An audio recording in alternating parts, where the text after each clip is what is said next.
Golden period था जिसके साथ हमारी बहुत सारी यादें जुड़ी हुई हैं। ये एक ऐसा वक्त था जहां हमारे पास साधन तो बहुत कम थे, लेकिन अपनों का साथ और हर मुश्किल का समाधान कहीं ज्यादा होता था। वो ऐसा दौर था जिसकी यादें आज भी हमें रुला देती हैं। लेकिन क्या करें, ना तो हम उस जमाने में वापस जा सकते हैं और ना ही वो दौर वापस आ सकता है। दोस्तों, आजकल के सैलून तो कुछ ऐसे दिखते हैं, लेकिन 1980 के सैलून ऐसे थे जिनमें ना तो पंखा लगा हुआ करता था और ना ही उनके पास इतनी सारी क्रीम्स होती थी। उस समय लोगों के पास पैसे इतने कम हुआ करते थे कि वो अपने बच्चों को ढंग की गाड़ियां भी नहीं दे सकते थे। इसीलिए तो हम इस तरह की गाड़ियां बनाया करते थे।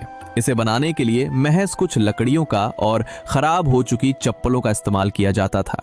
इस तरह की चक्री जिसे हम कोल्ड ड्रिंक के ढक्कन को हथौड़े से पीट पीट कर बनाया करते थे, और जब ये ढक्कन सीधा हो जाया करता था तो फिर कील से इसमें छेद कर दिया करते थे।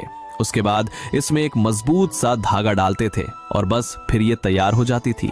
मुझे ये तो नहीं पता कि इसे आपकी भाषा में क्या कहते हैं, लेकिन 80 के दशक में ये हर घर की शान हुआ करते थे। इनके अंदर साल भर का गेहूं और धान संभाल कर रखा जाता था। उस समय मोबाइल फोन नहीं था, इसीलिए हमारे गांव और मोहल्ले का नजारा कुछ ऐसा हुआ करता था। आजकल की लड़कियों को तो सीरियल और व्लॉग देखने से ही फुर्सत नहीं है, लेकिन उस समय की लड़कियों का टाइम पास करने का ये सबसे जबरदस्त तरीका था। आजकल तो ऐसे पैसे चलते हैं, लेकिन 90 के दशक में सिक्के और नोट कुछ ऐसे हुआ करते थे। और अगर आप 90 के दशक के बच्चे हैं तो आपने इस तरह की टॉफी जरूर खाई होगी, क्योंकि ये टॉफी बहुत सस्ती आती थी और उस समय लोगों के पास पैसे भी तो इतने नहीं हुआ करते थे।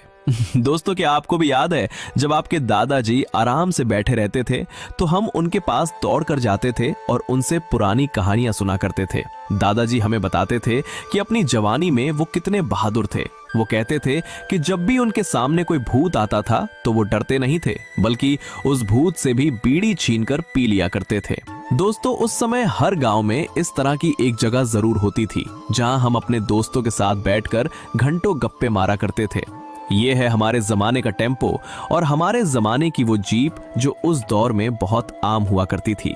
दोस्तों, 90 के दशक में जो घर में सबसे बड़ा होता था वो किसी भी तरह साइकिल सीख ही लेता था, और शुरुआत में वो साइकिल कुछ इस तरह चलाता था, डंडे के नीचे से पैर निकालकर। और जब वो कैची स्टाइल में साइकिल चलाता था तो अपने छोटे भाई को पीछे बैठाना कभी नहीं भूलता था।